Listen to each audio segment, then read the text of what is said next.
Live from Washington, D.C., Sekulow Live. Phone lines are open for your questions right now.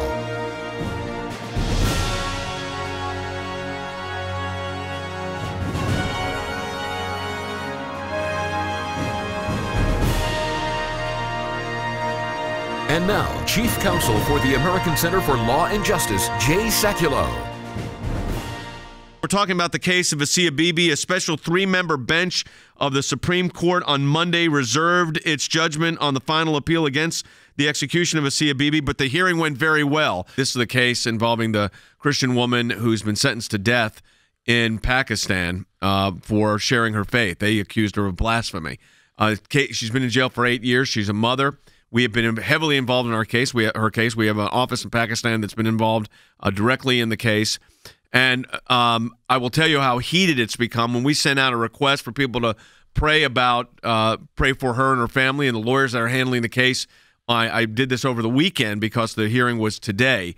That we started this. We saw all of a sudden. I mean, the technical term, I guess, is what? It's just the people that were writing really horrible things about Asia Bibi. We were saying pray for her. People were saying calling for hashtag hang Asia Bibi. Yeah, I mean, there's multiple in English. This hashtag is running through, and English is spoken in Pakistan as well. But it's again to anything positive about Asia Bibi. So I wouldn't be surprised, if you tweet things out. I know with your Twitter account, but it's happening worldwide, not just our Twitter accounts. Yeah. This call for what section of Sharia law to do it under. Yep. As we've said, this is a death penalty case, and these are primarily Muslim Pakistanis who are calling for her to be executed. So it's hang her, execute her, kill her, punish her, and again, this makes it so dangerous for the judiciary there because judges have died in the past at the top court, as well as other cabinet members who have expressed support for Asia Bibi, who's now been in prison 8 years. How difficult do you? We'll do this in a moment, but we'll get back to the topic on the Asia Bibi case just for a moment here. This is the hearing. This was the hearing. Yes, we talked to Shahriar Gill from our office. Right. He said this is it. I mean, this is. Yeah. So next comes a verdict, and there's no timeline on that. Most cases in Pakistan, even at the Supreme Court, so very unlike ours, at the highest court in their land, which is a 3-judge panel, and the Chief Justice did sit on this one. We know that. That's pretty brave. Most 90% come that day. Yeah, like the verdict right would be the right bench. then. Yep. This in important cases, so the other 10%, they do take time. But it's not usually the time like here where it can be months and months and months from our Supreme Court. This could happen at any moment. There's probably a lot of security concerns at risk here. There's geopolitical issues at risk here. You have a gut feeling? I get nervous because of what these judges face. So what we saw before is even like you get to this point and judges start leaving, so you don't have a quorum, so you can't have a verdict. And you got to go through it again. I'm nervous about all of that because they're under sounded like the hearing went very well. The hearings have gone well for her. It's that the judges have either been killed or have quit. I would pray for the judges in that situation. I mean, I think, and even the prosecutors, the government officials, the police, her attorneys as well, of course, her family. But I know you're doing that.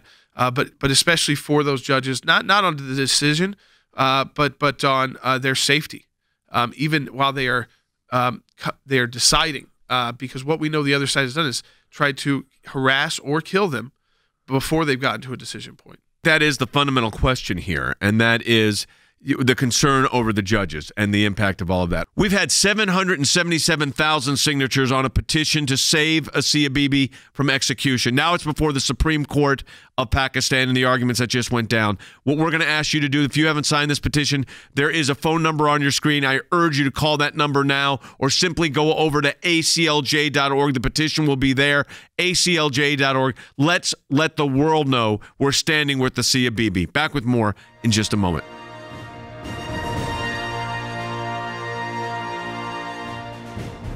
We need your help. Christian mom Asia Bibi is on death row. This Christian mother of 5 was convicted under Pakistan's brutal blasphemy laws and sentenced to death. We're expanding our global advocacy program for her freedom. We've heard from more than 500,000 supporters. demanding that Pakistan free Asia Bibi now. The international media is closely watching this case. The world is watching. Your voice could be the difference between life and death. We need to hear from each one of you right now before it's too late. Sign on to our petition now. Save Asia Bibi from execution. Call 1-877-989-2255. That's 1-877-989-2255, or you can add your name online, aclj.org.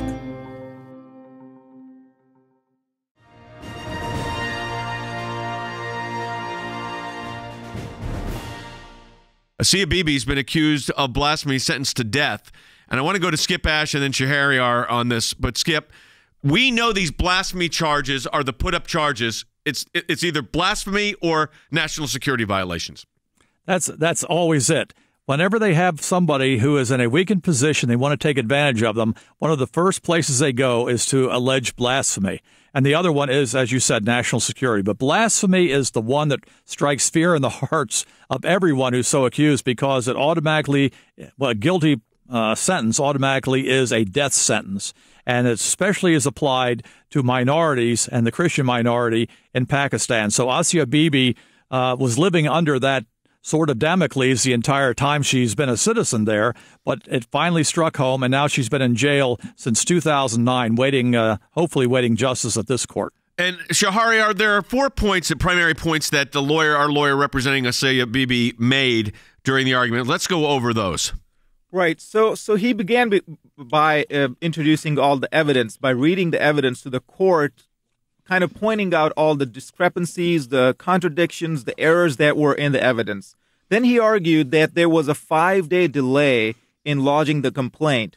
Remember, the incident happens with these two women, and then the cleric goes to the police after 5 days.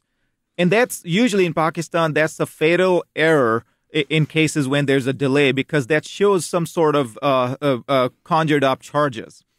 The third thing that he argued was there's a section in the Criminal Procedure Code that requires in blasphemy cases that a permission from the provincial government or the federal government has to be obtained before a private complaint has been filed.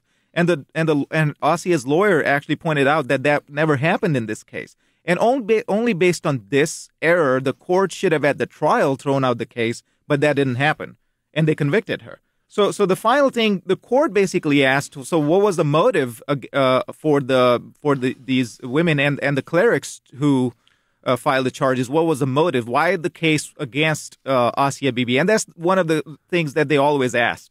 And then the lawyer basically told them exactly what happened, that she had given water to her co-workers who did not like that. They called her unclean, that she was Christian and she was unclean, and she didn't want to. They didn't want to drink water from her, and that was the argument. And they are the ones who insulted Asia Bibi, and that was really the motive, that they wanted to take revenge. The people didn't like what happened, and that a Christian could even argue with these Muslims.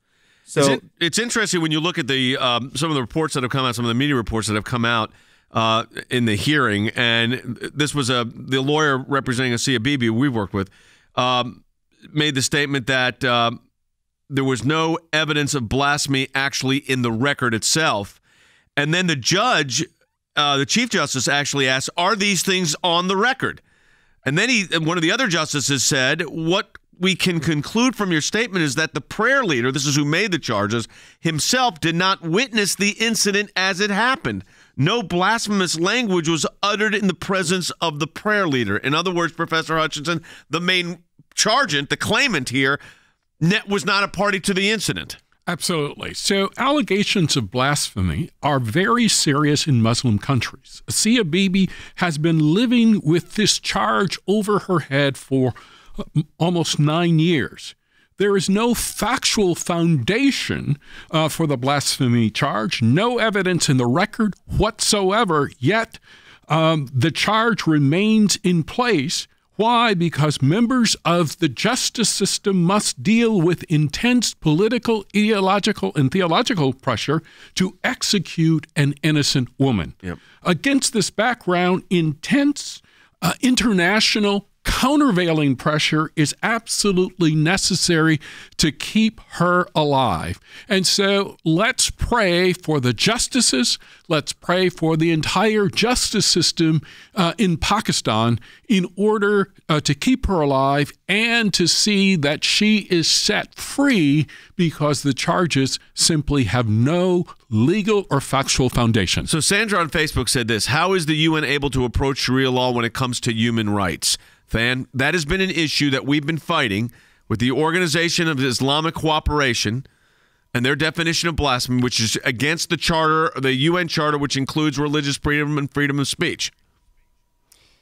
Jay, this goes back to the tone that you talked about on the social media reaction, because as you read some of the reaction on social media, what the thought that came to me is that is the tone that I hear at the United Nations when I take these cases, when we take these cases before the Human Rights Council, the General Assembly, or whatever it may be. Jay, there's not a lot of sympathy inside the chamber for these kind of arguments for religious freedom. And again, this goes back to the conversation that you and I had in a previous segment. We take them to the United Nations not because they're going to be able to stop Pakistan, but because it's going to shine a light on the case and it's going to shame them into not doing it. So, Jay, we really are going into enemy territory when we make these interventions. Again, we said we've done 4 of them at the United Nations this year, but you do it to keep the exposure on Pakistan in this case. And, Jay, one other thing I'll say, here domestically, the leverage point is money. The Trump administration has already pulled back $300 million from Pakistan because it hasn't been living up to its military obligations. I would suggest to you that next year there needs to be an additional drawdown because of human rights violations. So this is an interesting comment from Linda on Facebook. She writes, shouldn't Pakistan be concerned about the imagery and fallout of this on the international stage? I feel like they cannot afford it. Well, Linda's absolutely correct. They cannot afford it. It is impacting their view on the international stage. It's impacting their relationship with the United States and other allies. And frankly, Skip, it causes them an international concern. I think that's why you had this special 3-judge panel, including the Chief Justice. Very brave for them to do this in that culture. Absolutely. And I think if we go back and look at the history of Pakistan, for a long time, they did not have a blasphemy statute. And there was a lot more peace within the society. And once they had, it was during a time of a military dictatorship when the dictator imposed this. And since then, that has encouraged the more fundamentalist Muslims, the Salafis and others in these schools, these madrasas, to get everybody fired up. And now we have a more fundamentalist religious basis in society, and that's splitting the society, and they are the ones who seem to put the pressure on the government to impose strict Sharia rules and strict interpretations of the Quran, and that's what we're dealing with now. Shahryar, how difficult is it for Christians in Pakistan?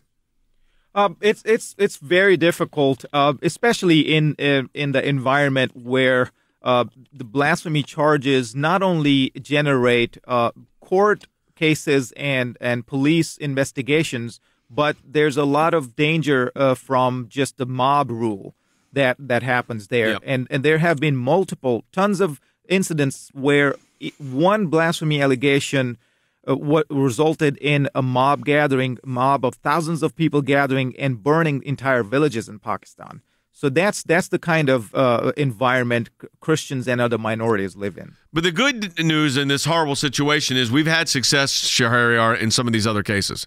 That's correct. Our office there is continuously receiving cases that are of similar nature. We have been involved in cases where mob violence has been actually thwarted because of police intervention and our team there getting involved with the police and the local governments to actually bring it to the notice before even the violence happens. Interesting comment came in from Sujaya on Facebook. Is it safe to say the officials in Pakistan think blasphemy happened simply because Asia said she wouldn't convert to Islam? Yeah, that's a really interesting question, and it's hard to tell, but based on what we've seen in the transcript, Harry, it's hard to tell exactly where that's coming from. But the allegation was not was the prayer leader in this, the imam in the community, saying she was unclean and made this offer. And that's how it was somehow blasphemous to the prophet. So I think the caller is onto something. So if you look at the evidence in the record, there is no evidence that blasphemy actually occurred. So the caller's inference, I think, is very, very astute, that it's very, very possible that this is a made-up charge. This type of charge actually empowers the theocrats, and it empowers mob rule that subordinates Christians. And so it's very, very possible that at the end of the day, Asia Bibi's unwillingness to convert has led to this charge, which is not grounded in fact, appears to be grounded in fiction. The Chief Justice wondered whether the Assistant Superintendent police probe into the matter could be relied upon, to which our lawyer replied that the police had wrongfully registered the case. Then the witness testimonies did not state that she had used blasphemous language for the Holy Quran. He said this, talking about the lawyer.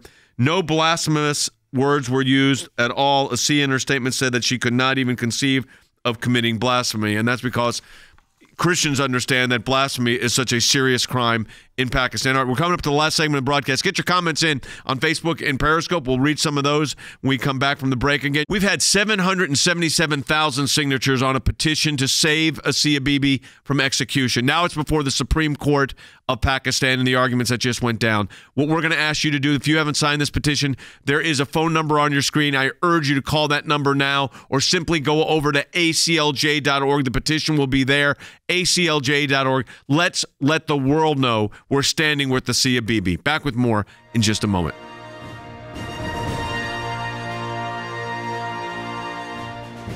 We need your help. Christian mom Asia Bibi is on death row.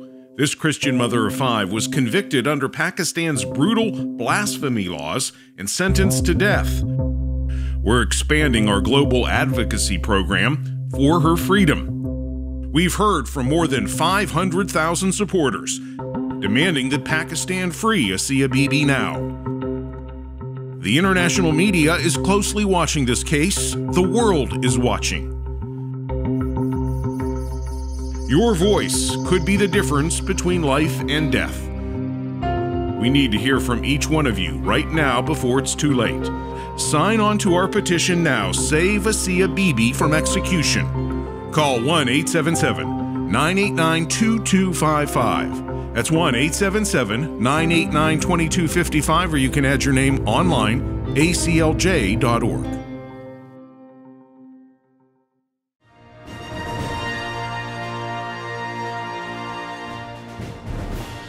Hi, everybody. Welcome back to the broadcast. Well, the case of Asia Bibi was heard by a 3-judge panel, a special 3-member bench of the Supreme Court of Pakistan on Monday. They've reserved their judgment on the final appeal against the execution of Asia Bibi. She has been sentenced to death.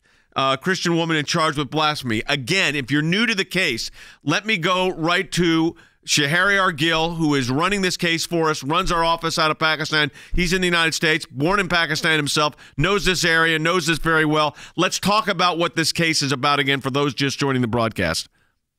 Right. So the case started in June 2009 when Asia Bibi was working in a field where she was picking berries. It was a hot summer day, and she got some water and offered the water in the same cup to 2 of her co-workers who were Muslims. So the co-workers responded. They said that we don't want to drink water from your cup because you've made it unclean because you're a Christian. And they invited her to convert to Islam. During that, they got into a heated argument. After 5 days, these women and the rest of the village conspired and went to a Muslim cleric who went to the police after they had gathered at a gathering of the local elders, where they forced Asia to confess to something what she hasn't done. So they went to the police, and the Muslim cleric, who wasn't a witness to any of that, he filed a complaint against Asia Bibi.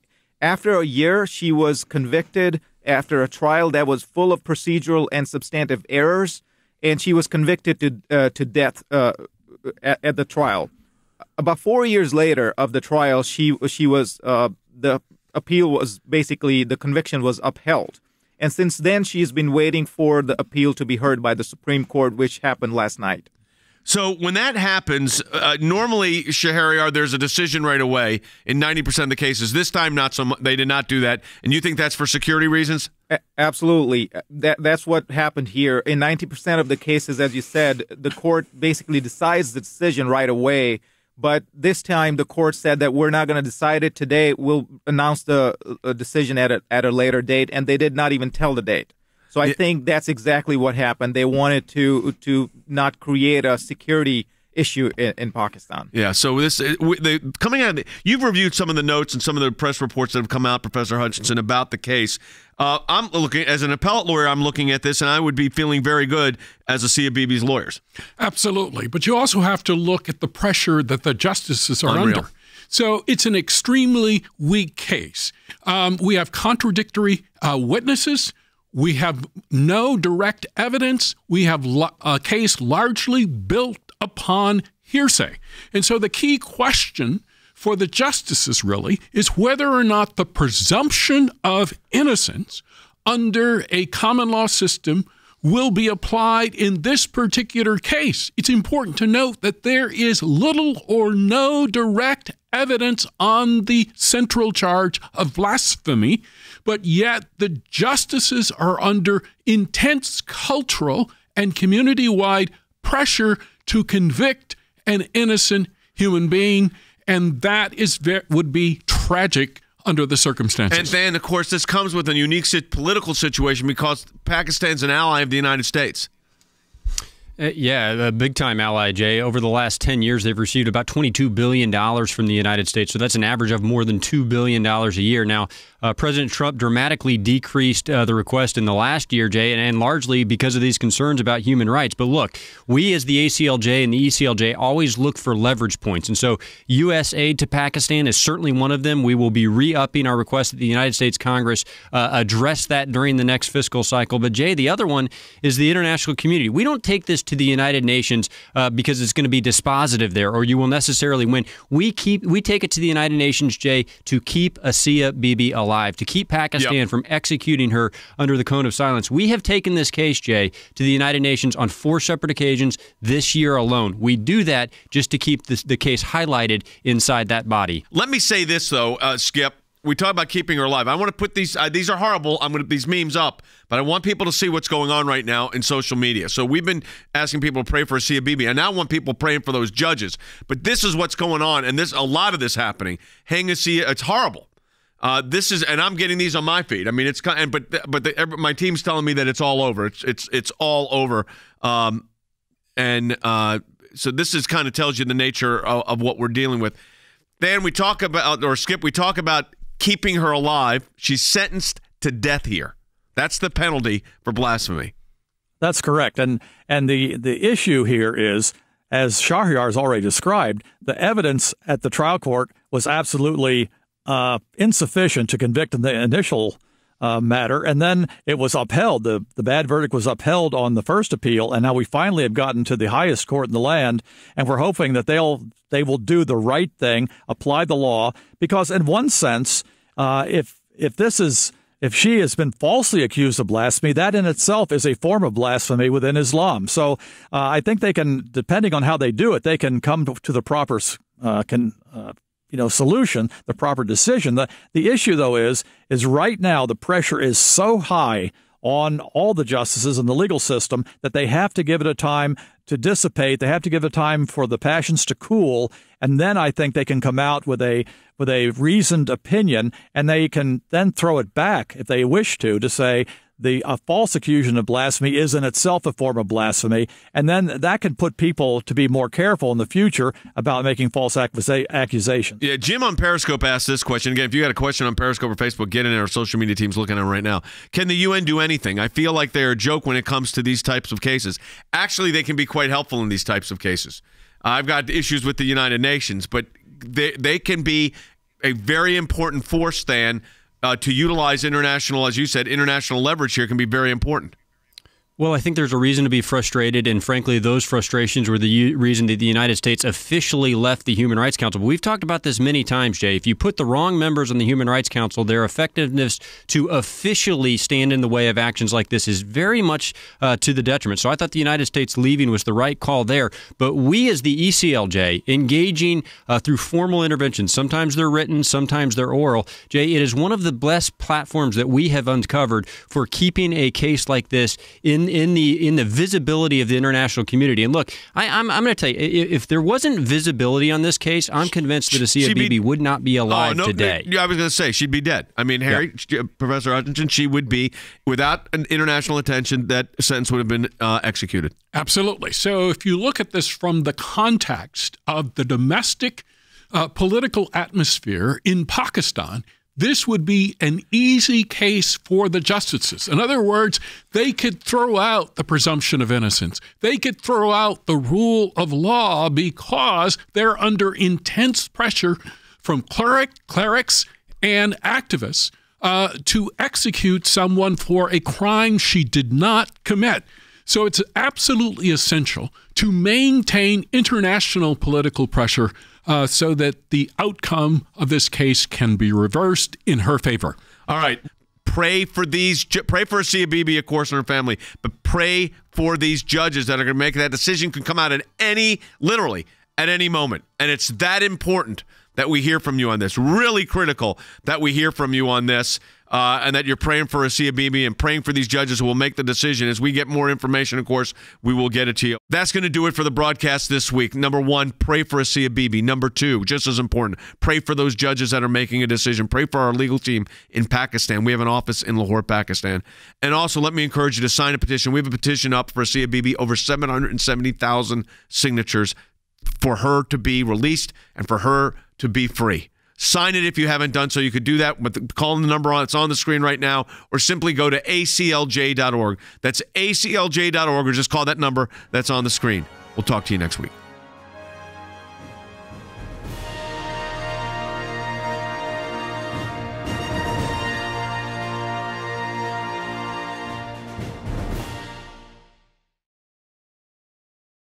We need your help. Christian mom Asia Bibi is on death row. This Christian mother of 5 was convicted under Pakistan's brutal blasphemy laws and sentenced to death. We're expanding our global advocacy program for her freedom. We've heard from more than 500,000 supporters demanding that Pakistan free Asia Bibi now. The international media is closely watching this case. The world is watching.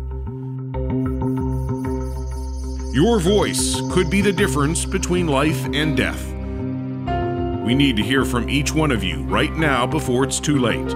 Sign on to our petition now. Save Asia Bibi from execution. Call 1-877-989-2255. That's 1-877-989-2255, or you can add your name online, aclj.org.